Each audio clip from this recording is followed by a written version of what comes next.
Oikein lämpimästi tervetuloa tänne Neslingin säätiön hakuinfotilaisuuteen. Meillä on tänään käsittelyssä tutkittuun tietoon pohjautuvien toimintahankkeiden rahoitus. Ja mun nimi on Enni Saalman, työskentelen Neslingin säätiössä asiantuntijana ja vedän teille tämän infon tänään. Ja muuten meillä on sitten tänään agendalla mun kollegat pääsee myös ääneen. Eli ihan tuossa heti kohta meidän tiede- ja toiminnanjohtaja Iina Koskinen tulee kertoa vähän Neslingin säätiön historiasta. Ja sen jälkeen siitä, mitä Neslingin säätiö on tänä päivänä, eli kestävyysmurroksesta ja miten me se ymmärretään ja minkälaista toimintaa me halutaan kestävyysmurroksessa rahoittaa. Sen jälkeen mä kerron vähän tarkemmin vielä nimenomaan näistä toimintahankerahoituksesta ja ihan hyvin paljon konkretiaa siitä, että kuka voi hakea, miten näitä hakemuksia arvioidaan ja sitten taas toisaalta, että mitä se hakemus ihan konkreettisesti sisältää. Me päästään myös kuulemaan tänään meidän nykyisen apurahan saajan vinkkejä, eli Museoliiton Pauliina Latvala-Harvilahti vetää Museoliitossa tämmöistä toimintahanketta ja kertoo vähän vinkkejä siitä näkökulmasta. Ihan viimeiseksi päästään myös kuulemaan meidän apuraha-asiantuntija Kristiinan vastauksia useimmin kysyttyihin kysymyksiin, ja jos ei siitä setistä löydy just teidän kysymykseen vastausta, niin meillä on aikaa sitten ihan lopuksi vielä teidän live-yleisön esittää kysymyksiä, mutta myös striimiyleisö voi esittää siinä kohtaa kysymyksiä. Eli tervetuloa kaikki myös siellä striimin ääressä. Tämän tilaisuuden voi katsoa myös jälkikäteen tallenteena meidän YouTube-kanavalta, ja se on silloin myös englannin kielellä tekstitetty. Striimiosallistujat voi esittää koko tilaisuuden ajan kysymyksiä chatissa. Me parhaamme mukaan pyritään niihin siellä vastaamaan koko tämän tilaisuuden ajan, mutta myös nostetaan niitä sitten siihen lopun kysymysosioon. Tämän pidemmittä puheitta mä pyydän itse asiassa lavalle meidän... Itse asiassa en pyydäkään. Mä vielä kertaan. Tässä olikin tämä välidia, mikä hyppäsi tänne tänään. Vielä kertaan, että mikä tämä meidän yleinen rahoitushaku on, joka elokuussa aukeaa. Eli siellä on 3 rahoitusta haettavana. Tänään puhutaan tästä toimintahankerahoituksesta. Meillä oli eilen vastaava info väitöskirja- ja postdoc-rahoitukselle. Eli sitten jos on kiinnostunut tutkimusrahoituksesta enemmän, niin meidän YouTube-kanavalta löytyy tallennettuna sekä suomenkielinen että englanninkielinen info tästä tutkimusrahoituksesta. Nyt me päästään Neslingin säätiön historian kyytiin. Tervetuloa Iina. Ota itse asiassa oma mikrofoni sieltä. Hei vaan, hauskaa nähdä teitä täällä paikan päällä ja siellä livenä. Nimeni on Iina Koskinen ja olen tosissaan Neslingin säätiön tiede- ja toiminnanjohtaja. Muutama sana meidän säätiöstä. Neslingin säätiö perustettiin 70-luvulla. Ja sen perusti Mai Nesling, joka oli Thor Neslingin leski. Ja Thor Nesling oli aikanaan tämmöinen autoteollisuuden teollisuuspohatta Suomessa. Mutta he molemmat rakastivat luontoa syvästi ja halusivat sitten sen käyttää omaisuutensa sitten sen hyön hyväksi. Mai Nesling perusti Neslingin säätiön 72 ja hänellä oli ajatuksena se, että hän halusi tukea ympäristön suojelua tukevaa tutkimusta ja muuta toimintaa, joka tekee yleisen mielipiteen suosiolliseksi ympäristön suojelulle.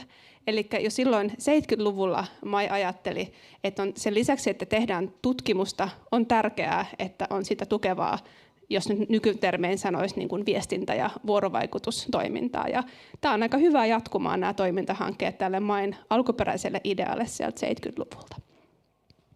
Silloin aikanaan Main motto oli toimia ilman, veden ja maan puolesta, ja sillä tiellä ollaan edelleen. Nykyään me puhutaan nykyisessä strategiassa kuitenkin kestävyysmurroksesta. No mitä se sitten tarkoittaa? No missä me ollaan nyt? Tälle porukalle ei välttämättä tarvitse selittää, että ei ihan hirveän hyvin mene, että ilmastonmuutos, luontokato, saastuminen, kaikki nämä niin kuin kiihtyy tällä hetkellä. Planeetan kantokyvyn rajat on ylittynyt ja luonnonvarojen ylikulutus kiihtyy voimakkaasti. Samaan aikaan tutkimuksellakaan ei mene ihan täydellisesti, että aika paljon nähdään myös sitä, että tieteen vapautta haastetaan. Suomessa me ollaan ihan vielä parasta A-luokkaa, mutta kuitenkin meidän tieteen ekosysteemi on kansainvälinen ja se, mitä tapahtuu ulkomailla, Yhdysvalloissa, Unkarissa, niin nekin reitit vaikuttaa meihin. Ja samaan aikaan myös erityisesti ympäristötutkijoita haastetaan yhä enemmän mediassa. Jos ajattelee ehkä tälle kansainvälisesti, niin Euroopassa ja Yhdysvalloissa voidaan puhua tämmöisestä green backlashista, tämmöisen ympäristösääntelyn taantumasta. Ja oikeastaan tämmöinen ilmastodenialismikin on tällä hetkellä jo nostaa päätään. Ja Suomessa ehkä yhdytte siihen mielipiteeseen, mutta aika paljon tämmöinen turvallisuus, kilpailukyky, talouspuhe vie tilaa siltä ympäristökeskustelulta. Eli tosissaan on tilaa tehdä edelleen yleistä mielipidettä suosiolliseksi ympäristön suojelulle. Ja samaan aikaan kuitenkin haluan muistuttaa, että ei saa myöskään antaa periksi tällaiselle negatiiviselle kuvalle, että tietoisuus näistä ongelmista on kasvanut, paljon on ratkaisuja olemassa tällä hetkellä ja monet yhteiskunnalliset ja teknologisetkin muutokset on jo käynnissä. Nature Climate Changeissa julkaistiin pari vuotta sitten tuommoinen tutkimus, jonka keskeinen viesti on se, että 89% itse asiassa ihmisistä katsoo, että hallitusten pitäisi tehdä enemmän ilmastonmuutoksen torjumiseksi ja myös toivoo yhteiskunnallisia normeja, jotka tukee tätä. Mutta se, mikä siinä on jännittävää, on se, että aika moni luulee, että naapuri ei ajattele samalla tavalla, mutta itse asiassa, jos näitä tutkimuksia katsoo, niin hiljainen enemmistö tällä hetkellä toivoo, että me yhä enemmän tehtäisiin ilmastoa ja ympäristöä tukevia toimia. Ja tämä on asia, jota mun mielestä meidän ei kannata unohtaa, kun me viestitään ja vuorovaikutetaan tieteestä.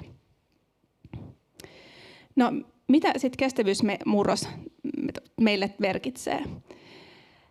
Tällä hetkellä, koska näiden ympäristöongelmien vyyhti on niin monimutkainen ja tarve tehdä toimia on niin kiireellinen, niin me tarvitaan tämmöinen järjestelmätason, systeemitason muutos. Energiajärjestelmät, ruokajärjestelmät, miten meidän talous toimii, niiden kaikkien pitää muuttua samanaikaisesti ja samaan suuntaan, ja sitä tarkoittaa se systeemisyys. Me ajatellaan, että kaikkea tätä piirtää kuitenkin ne maapallon planeetan kantokyvyn rajat, ja sen takia me täällä Neslingin säätiössä puhutaan vahvasta kestävyydestä, että ilman tavallaan sitä ekologista turvarajaa, niin meillä ei ole mitään hyvää elämää maapallon päällä. Ja sen takia meillä vahva kestävyys on se, mistä me tätä tulevaisuutta tarkastellaan. Ja tosissaan, jotta tällainen murros tosissaan tapahtuisi, niin jokaisen elämän alueen pitää muuttua. Miten me käytetään resursseja, miten me tuotetaan asioita, miten me kulutetaan asioita, mutta ihan myös, että miten me arvostetaan asioita tai mitä on meille hyvä elämä, niin nämä vaatii suuria muutoksia. Ja me toivotaan, että meidän sekä tutkimus että näiltä toimintahankkeilta, niin te olisitte mukana rakentamassa tätä murrosta meidän kanssa. Mitä se sitten ihan käytännössä tarkoittaa, niin me ollaan jätetty tämä aika väljäksi tämä määritelmä, ja me toivotaan, että te tekijät kerrotte meille myös, että millaisia toimia juuri nyt tarvitaan, mikä on tärkeintä tai mitä ei ehkä juuri nyt huomioida.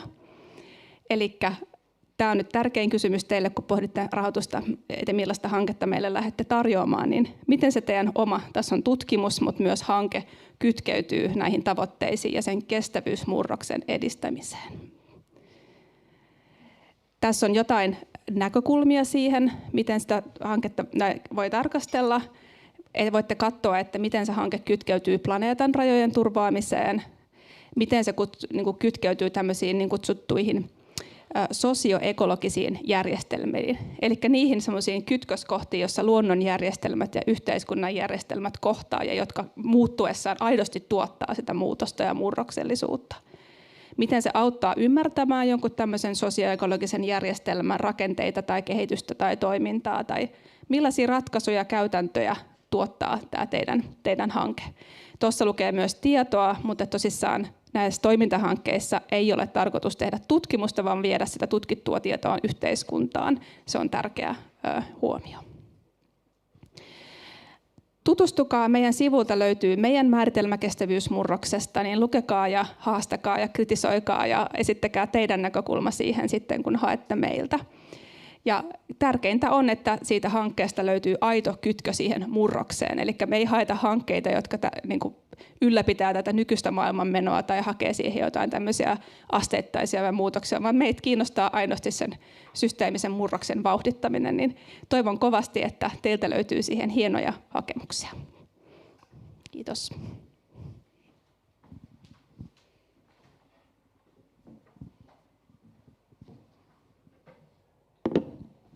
Kiitos Iina.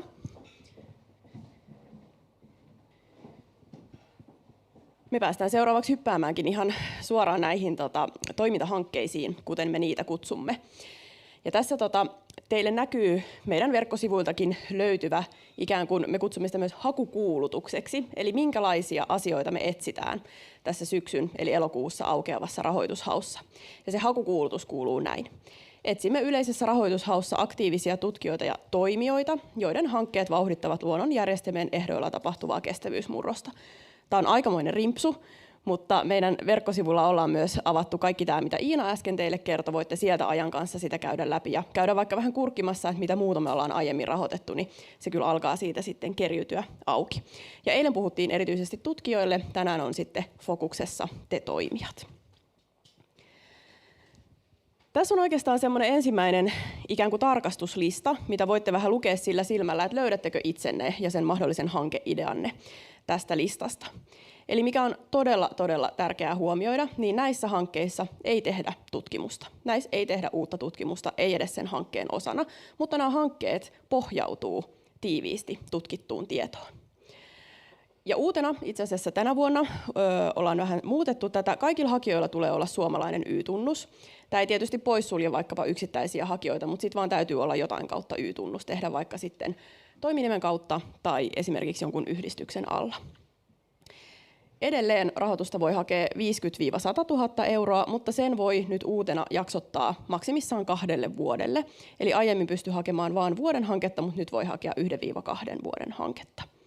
Ja kaikki hankkeet on aloitettava vuoden kuluttua siitä, kun se rahoitus on myönnetty. Eli jos saisitte rahoituksen nyt syksyllä ja marraskuussa siitä tiedon, niin se on aloitettava, tai sen voi aloittaa aikaisintaan 1.1.27 ja viimeistään täytyy aloittaa 1.12.27. Näiden toimintahankkeiden keskiössä on se, että ne pyrkii yhteiskunnalliseen vaikuttavuuteen.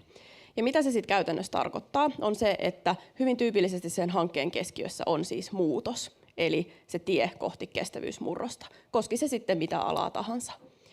Näissä hankkeissa me toivotaan, että se tutkittu tieto siirtyy ja siirretään yhteiskunnan käyttöön, esimerkiksi teoiksi, arvoiksi, muutokseksi. Mutta muutos ei sinänsä ole myöskään itseisarvo. Tähän mahtuu kyllä myös sellaista ikään kuin hyvien asioiden tai kehityskulkujen aktiivista säilyttämistä, ja silloin esimerkiksi puhutaan vaikkapa ympäristön suojelullisista hankkeista tai vaikkapa jostain vaikuttamisesta. Me ollaan tuossa parin viime vuoden hakemuksista käyty läpi ihan datapohjaisesti, että minkälaiset toiminnan tavat siellä korostuu, mutta älkää lukkiutuko näihin. Mä nyt kuitenkin kerron, että mikä se on se tavallaan, minkä tyyppiset hankkeet siellä korostuu, eli tämmöiset kasvatukseen ja koulutukseen liittyvät, taiteeseen ja kulttuuriin liittyvät, viestintään tai erilaiseen vaikuttamiseen liittyvät hankkeet, myös digitaaliset alustat ja erilaiset yhteiskehittämisen hankkeet.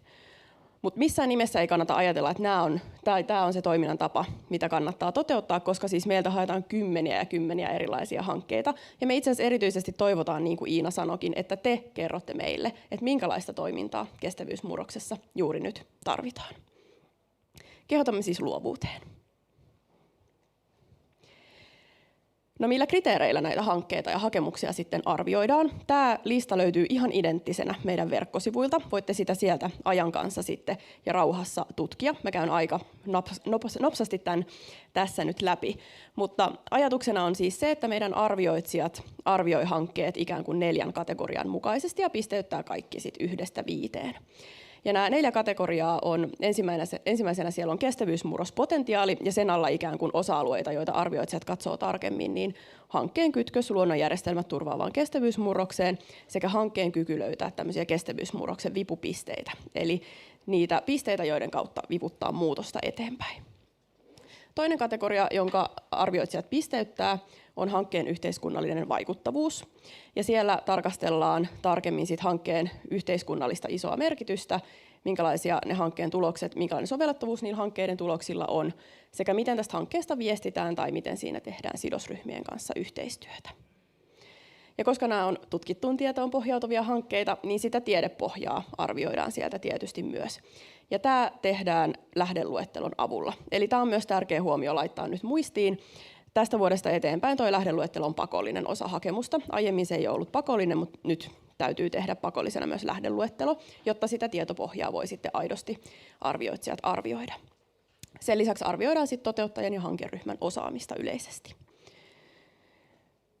Arvioitsijat pisteyttää myös hankkeen toteutettavuuden, ikään kuin realistisuuden, mikälainen se hankkeen toteuttamissuunnitelma on ja miten niitä hankkeen mahdollisia riskejä on arvioitu. Kuten sanoin, tämä lista löytyy ihan identtisenä ja avoimesti meidän verkkosivuilta ja sieltä sitä voi sitten tarkemmin katsoa. No vähän näihin kriteereihinkin peilaten, niin mihin sitten hankkeet usein kompastuu? Tietysti on ikävä näyttää vähän tälleen negaation kautta, mutta ottakaa tästä sellainen positiivinen irti. Nämä on myös ihan katsottu ikään kuin datapohjaisesti sieltä, että miten meidän arvioitsijat on jättänyt kommentteja hakemuksesta. Ja ehdottomasti isoin tai niin kuin suurin osa stiplaajista stiplaa tähän kytkökseen kestävyysmurrokseen. Eli sit arvioitsijat ei katso, että se kytkös on tehty tarpeeksi vahvasti, tai toisaalta siitä hakemuksesta ei sit käy ilmi, että tällä hakijalla itsellään olisi välttämättä tarpeeksi hyvä käsitys siitä ilmiöstä ja tarvittavasta muutoksesta. Harmittavan moni stiplaa myös siihen, kun nämä on niitä tutkimuspohjaisia hankkeita, että sieltä puuttuu sieltä hakemuksesta viitteet ja se lähdeluettelo, joka on nyt pakollinen, koska ei sitä tieteellistä tietopohjaa ilman näitä oikein voi arvioida. Sitten tämä on tietysti vähän tämmöinen epämääräinen kohta, mutta ottakaa myös korvan taakse, että jos siinä suunnitelmassa on epäjohdonmukaisuuksia tai se on epäselvä se suunnitelma, niin sitä on tosi vaikea arvioida. Eli esimerkiksi kun teette aikataulua teidän hankkeelle, niin katsokaa, että päivämäärät ja vuodet täsmää siinä, mitä te kirjoitatte sinne itse hakemuslomakkeelle, mitä te kirjoitatte hankesuunnitelmaan ja esimerkiksi vaikka budjettiin. Tai jos te suunnitelmassa lupaatte, että te teette asian X, mutta se ei löydykään budjetista, niin silloin se ei valitettavasti vaikuta siltä, että se on hirveän realistisesti toteutettava. Että olkaa tosi tarkkoja, ettei käy ainakaan semmoisia vahinkoja. Ja koska näissä hankkeissa on tavoitteena muutos, niin muutosta harvoin tehdään yksin, jolloin tullaan siihen, että näillä hankkeilla on aika tärkeää olla hyvin mietitty kohderyhmä tai sidosryhmät hankkeesta riippuen, kenen kanssa sitä yhteistyötä mahdollisesti sitten tehdään. Ja ne kannattaa tosi hyvin sitten avata ja kertoa, että miksi juuri nämä. Mä näytän teille yhden tilaston viime vuodelta. Tässä ympyrägraafissa näkyy ne organisaatiotyypit, mistä meille tuli hakemuksia ja kuinka monta tuli minkäkin tyyppisestä organisaatiosta. Eli yhteensä me saatiin 111 hakemusta, niistä rahoitettiin 7. Ja aika tasainen jakauma on yliopistoista, sitten yhdistyksistä, järjestöistä, säätiöistä, sitten yrityksistä tai osuuskunnista ja yksityishenkilöiltä tai työryhmiltä. Näiltä eri organisaatiotyypeiltä tai hakijatyypeiltä, tulee aika tasaisesti hakemuksia. Mutta se, mikä on hyvä huomioida, että tämä yksityishenkilö ja työryhmä, ikään kuin sektori, vähän niin kuin sellaisena on jäänyt pois tästä vuodesta eteenpäin, koska pitää olla Y-tunnus, jonka alla hakee. Totta kai yksityishenkilöt edelleen voi hakea, jos on vaikka se toiminimi tai on osuuskunnassa jäsenenä. Samoin työryhmät vaikkapa yhdistyksen alla. Se on edelleen ihan mahdollista. Ja yleisin hakemuksen hylkäyssyy on se, että hakija onkin hakenut sit tutkimushanketta, ja niitä me ei valitettavasti tästä kategoriasta rahoiteta lainkaan. Eli kannattaa olla tosi tarkkana siinä, että se oma hanke ihan oikeasti on sellaista toimintaa, eikä siinä ole tutkimuksellista osuutta. Mä nostan tässä välissä myös, kun ilmoittauduitte tänne tilaisuuteen, saitte jättää myös ennakkokysymyksiä. Mä nostan muutaman tässä kohtaa. Nämä ei ole kenenkään tietyn hakijan, nämä on yhdistetty, ja varsinkin jos on tullut monta samaa kysymystä, niin käyn tässä kohtaa niitä vähän läpi. Eli aika lailla vähän samaa asiaa, mitä olen tässä jo puhunut, mutta enemmän ikään kuin teidän sanotuksilla. Ensimmäinen kysymys, joka toistui muutamia kertoja, oli, että minkälaisia hankkeita säätiö haluaa rahoittaa. Ja mä toivoisin, että mulla olisi semmoinen tosi selkeä ja napakka yksiselitteinen vastaus, mutta ei mulla ole. Koska kuten mä äsken sanoin, niin me toivotaan ennemminkin, että te kerrotte meille, minkälaista toimintaa kestävyysmurroksessa nyt tarvitaan. Joten se vastaus on näinkin ikävä kuin, että vaikuttavia ja kestävyysmurrosta edistäviä hankkeita. Mutta miten sitä kohti voi pyrkiä, niin hyvässä hankkeessa ja sitä ennen tietysti hankehakemuksessa yhdistyy hyvä ja uskottava suunnitelma, realistinen budjetointi ja motivoitunut ja kyvykäs toteuttajaporukka. Ja itse asiassa tätä motivaatiota on yllättävän helppo lukea niistä hakemuksista, jos se hakemus on hyvin tehty. Ja siihen kannattaa myös kiinnittää huomiota. Sitten ideaalitilanteessa hanke onnistuu vielä löytämään semmoisen vipupisteen, jolla viedä kestävyysmurrosta eteenpäin. Mutta missään nimessä ei ole yhtä hyvää kaavaa hyvälle hankkeelle. Viimekin vuonna ollaan rahoitettu 7 varsin keskenään erilaista hanketta. Joten mun ehkä tärkein vinkki on, että luottakaa siihen omaan tekemiseen ja luottakaa omaan asiantuntemukseenne ja perustelkaa sitten sen teidän tekemisen tärkeys meille hakemuksessa. Tämä aiheuttaa myös kysymyksiä vuosittain, että mitä nyt ihan sitten konkreettisesti tarkoittaa tämä, että nämä pohjautuu nämä hankkeet tutkittuun tietoon. Ja useampi kysymys jätettiin siitä, että voiko tämän hankkeen osana tehdä tutkimusta. ei voi tehdä edes hankkeen osana tutkimusta. Vaikka se hanke kuinka olisi pääasiassa toimintahanke, niin tutkimus ei kuulu nyt näihin hankkeisiin. Meidän verkkosivuilla tämä on identtinen sanotus sieltä, en lue sen takia ääneen, mutta on myös avattu selkeästi se, että mitä me haetaan sillä, että hanke on tutkimuspohjainen, mitä se konkreettisesti tarkoittaa, ja sitä sitten arvioitsijat myös arvioi sieltä lähdeluettelosta, minkä olenkin jo pari kertaa maininnut. Jatkan ihan lyhyesti vielä samasta teemasta, eli tähän tutkittuun tietoon pohjautumisesta. Oli tämän tyyppisiä kysymyksiä, että voiko toimintahanke olla tutkitun tiedon soveltamista käytäntöön tai sen pohjalta tehty kokeilu? No ehdottomasti voi. Ei tarvitse olla, mutta ehdottomasti nämä on sellaisia, mitä voisi tästä rahoittaa. Sitten kysymys ikään kuin tästä lähteytyksestä. Voidaanko meneillään olevaan vielä julkaisemattomaan tutkimus- tai kehitystyöhön perustuva tietopohja hyväksyä lähteeksi? Ja osana muita lähteitä kyllä. Mä tartun tuohon julkaisemattomaan, koska jos on joku sellainen lähde, mitä arvioitsija ei pääse ikään kuin todentamaan, niin sitten se jää vähän vajaaksi se hakemus. Mutta osana muita lähteitä ehdottomasti tähän voi viitata, varsinkin jos on joku kehityshanke meneillään, niin kyllä sen kehityshankkeen voi hyvin kuvata siinä hakemuksessa ja ikään kuin minkälaisen pohjan se kehitystyö sitten toisi tälle haettavalle hankkeelle.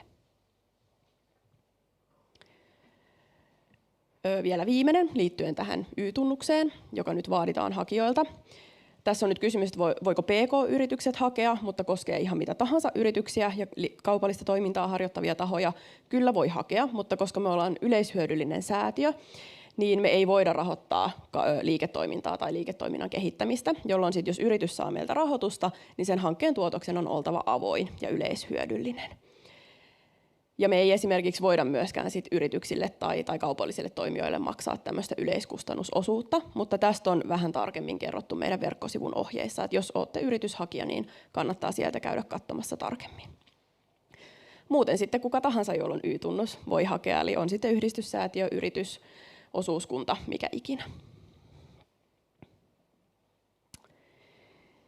Sitten mennään vielä lopuksi siihen, että minkälainen tämä hakemus ihan konkreettisesti on, minkälaisia osioita tämä hakemus sisältää ja mihin teidän ikään kuin pitää valmistautua vastaamaan. No, tämä hakemus on ihan semmoinen digitaalinen lomake tuolla meidän Neslink-järjestelmässä ja suosittelen ehdottomasti rekisteröitymään sinne ajoissa ja pitämään ne tunnukset tallessa, niin ei tule sitten hämminkiä. Ja itse asiassa kaikki tämän hakemuslomakkeen kysymykset löytyy jo meidän verkkosivuilta ihan kokonaisuudessaan ja niihin on myös lisätty lisäohjeistusta, että kuinka niihin kysymyksiin vastataan. Eli periaatteessa teidän on ihan mahdollista tehdä jo vaikka nyt hakemus valmiiksi ja sitten syöttää se elokuussa sinne järjestelmään. Lomakkeelle syötetään tietoja hakijasta, siitä hankkeesta ja sitten budjetista semmoiseen valmiiseen budjettitaulukkoon. Mutta tämä on nyt myös tärkeää laittaa muistiin. Me vaaditaan näissä toimintahankkeissa tämmöinen pakollinen budjettierittely. Meidän apuraha-asiantuntija Kristiina avaa tätä pikkasen enemmän kohta, mutta käytännössä jos ja varmasti kun haette esimerkiksi palkkarahoja, niin sitten tässä erillisessä erittelyssä täytyisi kertoa, että kenelle hakee, jos ei tiedä täsmällisesti sitä ihmistä vielä, niin minkälaiseen toimenkuvaan, minkälaiselle ajalle ja sisältääkö se esimerkiksi palkan sivukuluja. Sitten hakemuksen liitteeksi tulee 4 tärkeää liitettä. Ne on pakollisia liitteitä. Niistä ehkä tärkein on tämä hankesuunnitelma, joka sitten kuvaa sen teidän itse hankkeen, että mitä siinä hankkeessa on tarkoitus tehdä. Sen lisäksi liitteeksi tulee viestintä- ja vuorovaikutussuunnitelma, ja mä kerron siitä kohta tarkemmin. En pysähdy siihen nyt. 3. liitteeksi tulee ansioluettelo tai portfolio. Eli jos on tämmöinen vaikka kulttuuri- tai taidehanke kyseessä, niin portfolio käy ihan oikein hyvin toteuttajilta. Ja sitten pitää olla vielä tämmöinen hankkeen suorituspaikan ja hakijan allekirjoittama sitoumuslomake. Käytännössä se suorituspaikka tarkoittaa tässä kohtaa sitä ikään kuin hakijaorganisaatiota, hakijatahoa, sitä ikään kuin Y-tunnuksen haltijaa. Tässä on nyt muutamakin ikään kuin uusi juttu tullut tälle vuodelle, ja tämä on taas yksi niistä. Meillä on aiemminkin ollut matkustusohje, mutta me ollaan laajentamassa sitä tässä pikkuhiljaa muuhunkin toimintaan. Eli kestävien käytäntöjen ohjeessa on tällä hetkellä kohdat A ja B, ja C-osio täydentyy sitten tuossa ensi vuoden puolella. Mutta käytännössä, jos teillä on mitään matkustamista näissä toimintahankkeissa luvassa, niin me edellytetään, että sovellatte ja huomioitte tämän meidän matkustusohjeen. Hyvin pähkinänkuoressa matkustusohje menee niin, että harkitse, että onko tarpeellista matkustaa. Jos on, niin matkusta maata pitkin. Jos jostain syystä ei olisi mahdollista matkustaa maata pitkin ja lennät, niin yritä viettää siellä kohteessa mahdollisimman pitkä aika töitä tehden tai lomaillen tai mitä ikinä. Ja sitten kompensoi päästöt, eli budjetoi siihen kompensointiin. Mutta mä ehkä tässä kohtaa haluan myös huomauttaa, että näissä toimintahankkeiden kontekstissa kotimaassa lentäminen ei varmaan missään suhteessa ole ehkä perusteltua, että sitä välttäisin ihan viimeiseen asti. Mutta sitten tarjoiluista myös hyvinkin selkeä, aika yksinkertainen ohje. Ja näissä toimintahankkeissa aika useinkin itse asiassa niin kuin erilaiset tarjoilut on hyvin relevantteja. On sitten joku tilaisuus, seminaari, tapahtuma, mikä ikinä, julkkarit, mihin haluaisi sitten hakea budjettia tarjoiluihin. Se on ihan mahdollista, kunhan taas sitten sovellatte ja huomioitte tämän meidän ohjeen. Eli tarjotkaa vegaanista, suosikaa sesonkia lähituotteita ja minimoikaa hävikki. Esimerkiksi tämä tarkoittaa sitä, että pitäisi olla aika hyvä käsitys siitä osallistujien määrästä, niin pystyy hävikkiä minimoimaan. Ja kuten sanoin, C-osiota me tarkennetaan paljon sitten tuossa ensi vuoden aikana, mutta nyt jo on hyvä laittaa korvan taakse, kun kestävyysmurroksen kontekstissa liikutaan, että datalla on myös materiaalinen jalanjälki, hyvin isokin sellainen monessa tapauksessa, kuten myös tekoälyllä. Eli nämä näkökohdat on hyvä sit ottaa myös sen oman työn osalta huomioon. Ja tekoälystä puheen ollen meillä on myös hakemuslomakkeessa tekoälyä koskeva kohta, jonka siellä sitten täytätte. Eli ylipäätään, jos haluatte käyttää hankkeen suunnittelussa tai hakemuksen valmistelussa tekoälyä, niin tehkää se aina vastuullisesti, avoimesti, eettisesti harkiten. Miettikää myös, onko siellä jonkunlaisia tietosuojakysymyksiä, jotka tarvitsee huomioida. Ja me kysytään sitten siinä lomakkeella, että jos olet käyttänyt tekoälyä, niin miten olet käyttänyt. Siinä on muutama valmis täppä, joista voi valita tai sitten kertoa, että johonkin ihan muuhun ja mihin. Ja tässäkin toistan itseäni, että huomioikaa, että tekoälyllä on suuria ilmastoluontovaikutus.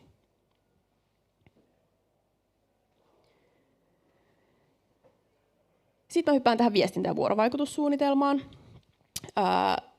joka oli yksi keskeinen liite, joka siihen hakemukseen liitetään.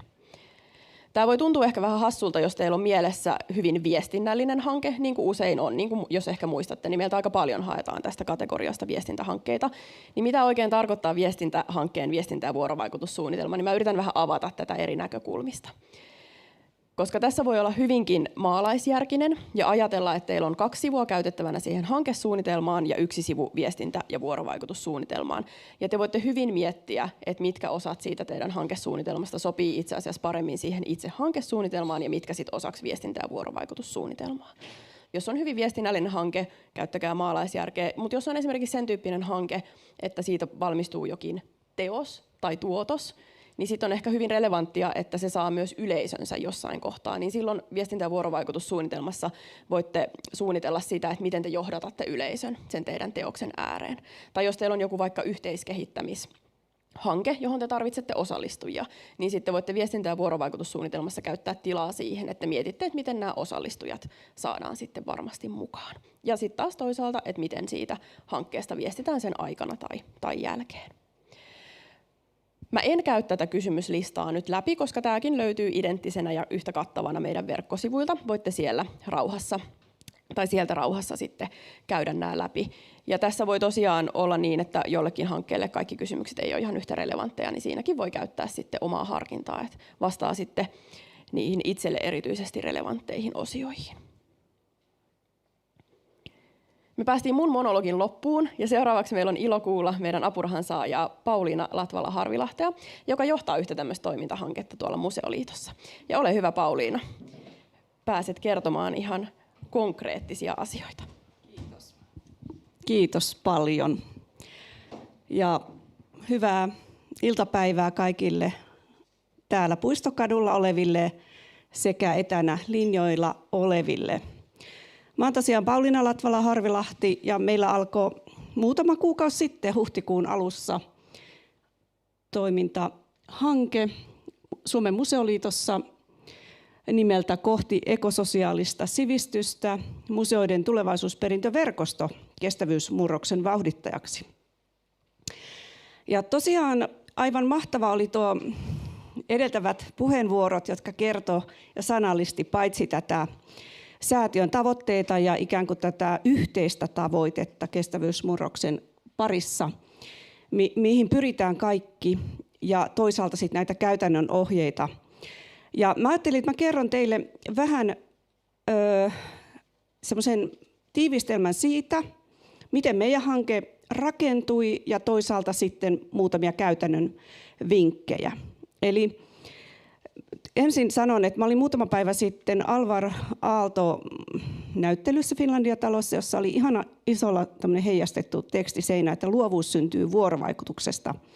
Ja se jäi mulle tosi tarkasti mieleen, ja mä ajattelen tässäkin, että me ei myöskään oltaisi niin kuin yksin tai yksittäisinä ihmisinä oltu niin luovia kuin me oltiin sitten, kun me otettiin paljon niin kuin viisaita päitä yhteen ja mietittiin tavallaan hankkeen visiota, tarkoitusta ja tavoitetta, miksi me halutaan hakea, mihin tarvitaan muutosta yhteiskunnassa. Ja me ajateltiin tosiaankin niin, että meillä on mahtava potentiaali Suomen museoissa ja museoiden kautta yhteiskunnassa. Siis pelkästään näyttelyissä käy noin 9 miljoonaa ihmistä vuodessa ja sitten kaikki muu toiminta päälle. Ja meidän toimintahanke perustuu siis tutkittuun tietoon monellakin tapaa, ja kaikista näkyvin tapa on ehkä se, että muutamia vuosia sitten Sitra ja museovirasto rahoitti tämmöistä Dynamo-hanketta, jossa oli eri yliopistoja ja tulevaisuuden tutkimuskeskus siinä mukana. Ja siinä tehtiin tavallaan tämmöistä teoreettista pohjaa ja luotiin menetelmiä. Eli luotiin tämmöisen dynaamisen museon konseptikäsite ja sitten tulevaisuusperintöverstaat. Ja siitä sitten tuli tämä ajatus, että teoriasta pitää päästä käytäntöön ja millä tavalla pystytään ikään kuin saamaan kaikki Suomen museot yhdessä toimimaan verkostona näiden tavoitteiden edistämiseksi. Ja meidän tavoite yksinkertaisesti oli saada tosiaankin museot toteuttamaan suomalaisessa yhteiskunnassa ekososiaalista sivistystyötä ja sen tehtäviä entistä aktiivisemmin ja vauhdittamaan kulttuurisen kestävyysmurroksen polkua ihmisten ja yhteisöjen kanssa ja niiden parissa. Eli käytännössä me mietittiin, että miten tämä tavoite toteutuu. Se konkretisoitui niin kuin 4 tavoitteeksi, jotka tässä on lueteltunakin. Eli me koettiin, että me tarvitaan paitsi tämä verkosto, niin me tarvitaan myös koulutusta kestävyys- ja tulevaisuusajattelusta sinne museoammattilaisille. Ja sitten me tarvitaan käytännössä myös semmoinen ekososiaalista sivistystyötä tekevän museon strateginen malli, joka auttaa eteenpäin. Ja sitten käytännössä tarvitaan myös erilaisia konkreettisia työkaluja ja toimintatapoja, joita sitten pilotoidaan laaja-alaisesti. Ja tosiaan meillä on niin kuin rakenteellisesti tässä Suomen museoliitto toteuttavana tahona, eli tämä niin kuin Y-tunnuksellinen paikka, jossa itsekin toimin osa-aikaisesti hankejohtajana.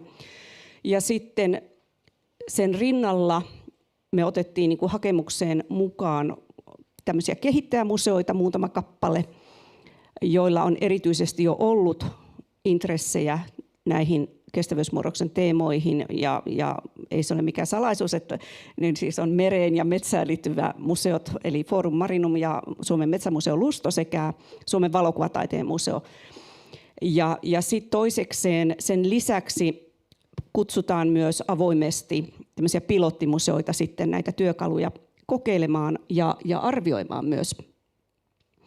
Mutta se, mitä tosiaan tässä ajatuksena tässä hankkeessa myös on tämä vaikuttavuus, niin mä mietin, että se viestintä on ihan äärimmäisen tärkeää ja onneksi se on myös niin kiinnostavaa. Miksi me muuten tehtäisiin jotain, jos me ei oikeasti haluta, että ihmiset innostuu ja lähtee mukaan siihen. Ja sen takia mä halusin tuoda tähän myös tämän, että mitä se viestintä, mieti mitä se viestintä tarkoittaa, eli mitä se on, miten sitä tehdään, missä ja milloin, kenelle ja miksi viestit.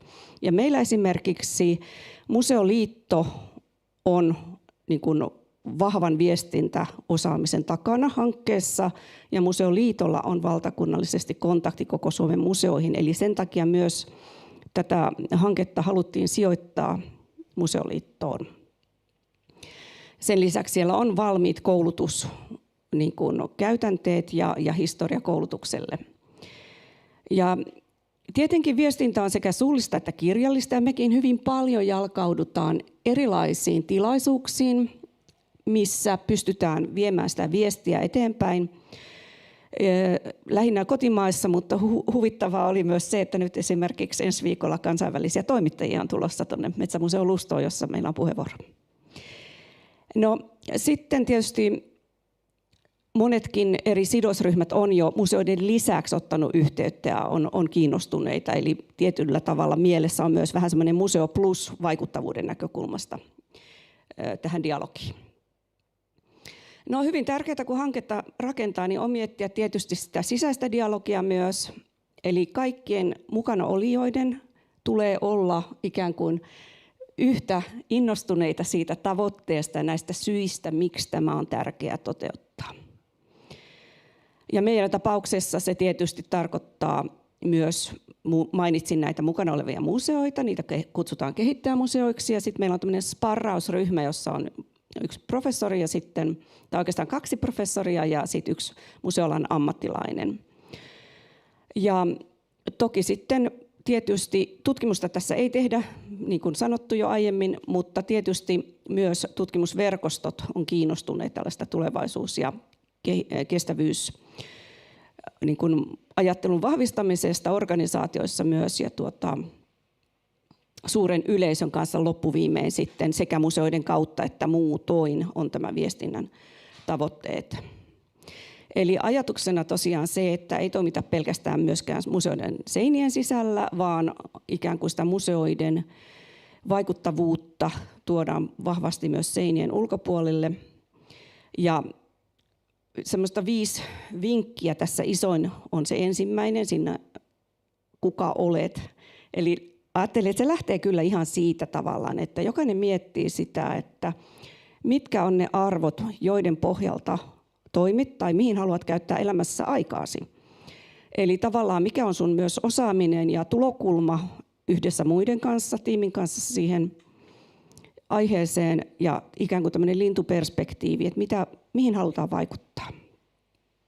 Sitten kun sulla on se kristallinkirkas idea ja näkemys tavoitteista, jotka on sovellettavissa tähän aikaraamiin, niin silloinhan ollaan jo pitkällä. Meillä vuoden aikaraami tässä rahoitetussa hankkeessa tarkoitti, että me pystytään yhdessä toteuttamaan ne 4 tavoitetta, josta se verkosto on se 1 ja sitten koulutus ja työkalut ja strateginen malli. Eli kaikista tärkeintä ehkä ensin miettiä oikeasti sitä, että mitkä vahvuudet on kelläkin teidän tiimiläisellä, minkälainen tiimi muodostetaan, minne se on parasta sijoittaa. Voi olla moniakin hyviä vaihtoehtoja. Eli minkälaista yhteistyötä voidaan tehdä kenenkin kanssa ja miksi. Ja sitten todella tärkeänä on ollut tämä säätiön tarjoama tuki, eli paitsi nämä tilaisuudet ja kirjalliset ohjeet, niin jos mahdollista, niin varaa ihmeessä puhelinsparrausaika. Ja pidä mieli avoimena, luota omaan tiimiin, itseesi.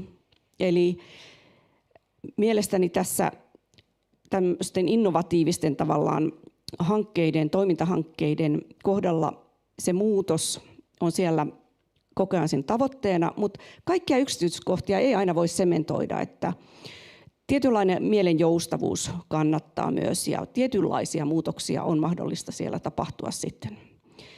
Ja mikä tärkeintä mun mielestä ehkä se, että kun sulla on se suunnitelma, niin voit myös varautua yllättymään positiivisesti, että se vaikuttavuus voi vielä kasvaa senkin jälkeen, kun sulla on hyvä rahoitussuunnitelma, joka on saanut rahoituksen. Eli tietynlainen tämmöinen uutta kohden suuntautuminen on hyvä. Ja mä mietin sitä, että miettii myös, että mikä 10 vuoden päästä vaikka on eri tavalla, mikä se muutoksen voima on, mihin tällä hankkeella on pyritty tekemään ja mitä kautta se on nähtävillä, miten sä arvioit sitä muutosta. No tärkeää on sitten tosiaan miettiä se talouden realistisuus, niin kuin tässä aiemmin jo kanssa vähän mainittiin. Mitä tarvitaan ehdottomasti ja mitä sillä rahalla saa? Tosiaan yleiskustannusosuutta, mitä yleensä esimerkiksi tietokoneeseen puhelimiin käytetään, niin sellaista ei tässä ole saatavilla. Mutta tarkista siis ohje yleiskulujen määrästä. Ja tässä on tämä 1-2 vuotta mahdollisuutena, niin tietenkin tämä on sitten se mietinnän paikka, että mitä tämä voisi tarkoittaa omalle hankesuunnitelmalle ja ideallesi. Tässäpä tärkeimmät. Kiitos paljon.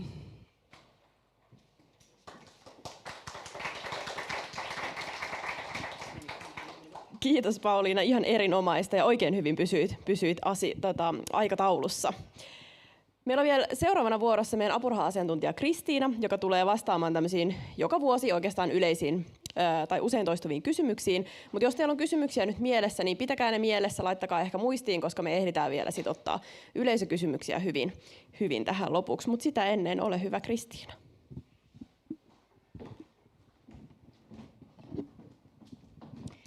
Kiitos paljon. Eli hypätään suoraan tänne asioihin. Nämä on tässä aika satunnaisessa järjestyksessä, mitä tähän on nostettu, mitä tyypillisesti kysytään, mutta myös on jotain, mitkä on toistunut paljon teidän kysymyksissä, niin on otettu tänne kuitenkin vielä toisto ei ole pahitteeksi.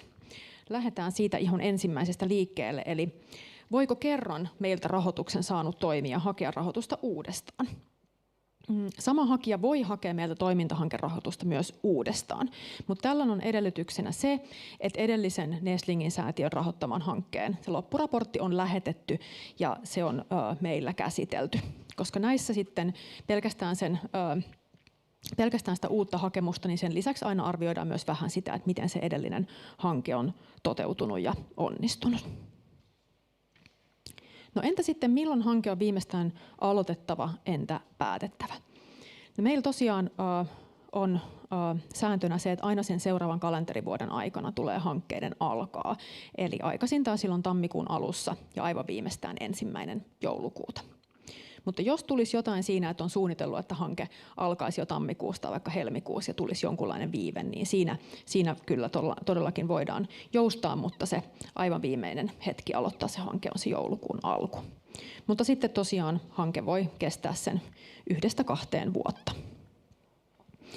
No entä sitten, tämä kysymys on toistunut myös paljon, että miten tätä tutkimuspohjaisuutta arvioidaan. Niin sitä tosiaan arvioidaan sen hankesuunnitelman miten siinä on se tieteellinen perusta esitetty, eli tutkimusviitteet ja lähdeluettelo. Erittäin tärkeät. Ja tosiaan, niin kuin Enni jo mainitsi, niin lähdeluettelo on tänä vuonna tehty pakolliseksi. No, voiko toimintahankehaussa hakea henkilökohtaista apurahaa? Niin ei voi enää hakea. Eli toimintahankehaku on nyt rajattu tosiaan vain organisaatiohakijoille, mikä tarkoittaa, että me ei siinä osana voida enää henkilökohtaista apurahaa silloin myöntää. Se on aina yksityishenkilöille, eli se ei ole tässä enää mahdollista. Sen sijaan voidaan hakea henkilöstökuluja, mitkä voi sitten tarkoittaa monenlaista, mikä se sille kullekin hakijaorganisaatiolle on se relevantein ja hankekohtaisesti paras muoto se toteuttaa, mutta tosiaan hakijaorganisaatio tai rahoituksen saajaorganisaatio hoitaa nämä henkilöstökulut ja niihin liittyvät lakisääteiset työnantajavelvoitteet ja sitoutuu meille siinä rahoituksen vastaanottamisessa näiden lakisääteisten velvoitteiden täyttämiseen. Entä miten budjetoin palkkakulut hakemukselle? Eli omaan organisaation muotoon ja omaan hankkeen sopivimmassa muodossa voi niitä henkilöstökuluja hakea. Jollekin se on selkeästi vain suoraan palkkarahaa, jollekin voi olla esimerkiksi työkorvaus, joko kokonaan tai sitten osana hanketta relevantti. Eli jos on tämmöisiä enemmän projektimuotoisia, pienempiä osia siinä, milloin työkorvauksen olosuhteet, verottajan määrittelevät olosuhteet täyttyy, silloin voi hakea sitä, tai sitten esimerkiksi toiminimiyrittäjän tuloa, mikä se on itselle ja siinä hankkeella se sopiva ja mahdollinen. Tosiaan siihen hakemuksen budjettitaulukkoon merkitään se koko henkilöstökuluihin haettava kokonaissumma. Mutta sitten tosiaan siinä budjettiliitteessä on tärkeää eritellä, että kenelle, kuinka paljon ja mille ajalle tai työskentelyprosentille sitä palkkaa tai työkorvausta tai mikä se henkilöstökulun muoto onkin, niin mihin sitä niin haetaan. Ja jos on niin, mikä on ihan täysin mahdollista ja ymmärrettävää, että kaikki ei välttämättä ole aina tiedossa siinä hakuhetkellä, niin mikäli tämä työskentelevä henkilö ei ole vielä tiedossa, niin riittää sen toimenkuvan ilmoittaminen tai muu selkeä merkintä, että tähän haetaan sitten sopiva henkilö, jos rahoitus järjestyy. Ja myös palkan sivukulujen osuus tulee ilmetä siitä erittelystä. No entä voiko rahoitusta hakea toimitilakuluihin? No ei suoranaisesti, eli jos kyse on tämmöisistä organisaation tavallisista toimitilakuluista, mitkä joka tapauksessa siinä rullaa ja juoksee, niin nämä voi olla osa sitä niin kutsuttua yleiskustannusosuutta, mutta tässä mä suosittelen katsomaan tarkkaan meidän verkkosivuilta sen ohjeen siitä yleiskustannuksesta. Eli koska me ollaan yleishyödyllinen säätiö, niin me voidaan myöntää tätä tavallaan vastikkeetonta yleiskustannusosuutta ainoastaan yliopistolle tai valtion tutkimuslaitokselle tai yleishyödylliselle taholle, joka ei harjoita niin kuin siinä ohella taloudellista toimintaa. Ja me pyydetään myös kertomaan, että millaisiin kuluihin tämä yleiskustannusosuus tässä kyseisessä hankkeessa kohdistuu. No mikäli sitten hakija on yritys tai yhdistys, joka harjoittaa taloudellista toimintaa, niin te voitte hakea tietyn prosenttiosuuden, mikä niin kuin vastaa tämän hankkeen työmäärää versus sitä teidän koko toimintaa ja näitä niin sanottuja yleisiä kuluja, mutta sekään ei saa ylittää 15%. Ja näiden täytyy sitten raportoinnin perusteella niin kuin todellakin kohdistuu varmennetusti sille hankkeelle. Eli tästä joudutaan olemaan yleishyödyllisenä säätiönä tarkkoja. No entä voimmeko hakea rahoitusta tietokonetta tai tiettyä laitetta varten? Niin me ei myönnetä pysyviä hankintoja organisaatioille, kuten laitteet ja koneet. Eli tällaiset on myös niitä, mitkä sitten on osa sitä mahdollista yleiskustannusta, jos olette niin kuin sen muotoinen organisaatio, että voitte sitä hakea.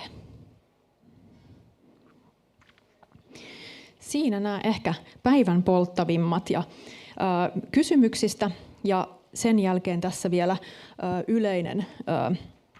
yleinen info, mitä kaikkea tulee tapahtumaan. Eli tosiaan kannattaa mennä katsomaan sinne meidän nettisivulle. Siellä on kattavat ohjeet kaikista mitä tänään on tullut ja vähän lisääkin. Ja sitten tosiaan 10.8. alkaen on mahdollista varata puhelinaika näihin henkilökohtaisiin sparrauksiin. Ja ne menee aika vikkelään ne ajat, niin suosittelen kyllä heti silloin 10.8. olemaan siellä sorminapilla varailemassa. No sitten 13.8. alkaen ja aina sinne haun loppuun asti, niin on mahdollista soittaa puhelinaikoina mulle. Ja nämä puhelinajat on joka päivä 15-16, mutta sitten tiistaisin ja torstaisin 2 tuntia kello 14-16. Ja tosiaan yleistä rahoitushakua koskeviin kysymyksiin me ei vastata sähköpostitse, eli käyttäkää näitä muita annettuja kanavia.